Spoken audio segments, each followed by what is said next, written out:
มาทุกคนนี่เป็นมากไม้พื้นบ้านกันเนาะเอากามาแกแล้วก็เอามาป้าเสื้อเก็บไว้กินเนาะได้เป็นปีเป็นอย่างเนาะได้ตู้เย็นได้ซองฟิตไว้ถ้าเอาเฮ็ดแบบนี้มันก็สิบ่ได้กินดนนะเพราะว่า มันก็มีฤดูของมันนะมากไม้มันอย่างไรมันสิเป็นแบบมันเป็นหนังเป็นเส้นเนาะแค่ผงเก็บไว้เป็นนั้นใส่เป็นแพ็คไว้เนาะนะคะก็ให้แบบมีไว้เนาะได้ตู้เย็นซองฟิตไว้กิน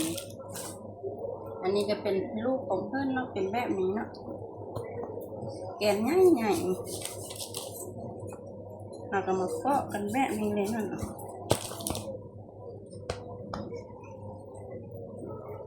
เนื้อก็ที่เป็นกะก็เป็นกะหนาๆดอกประมาณนี้แหละ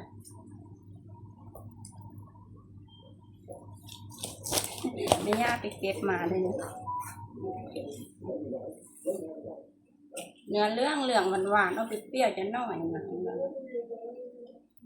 บางคนเพิ่นเอาไปดองเนาะไปดองปาดแล้วก็ไปดองสะกวดไว้ดองใส่เกลือแล้วก็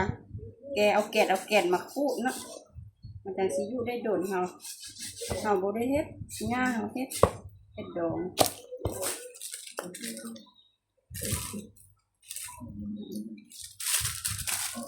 อันนั้นเป็นของแบบนี้เก็บไว้กิน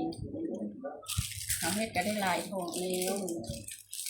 นะอันนี้ก็เนาเก็บไว้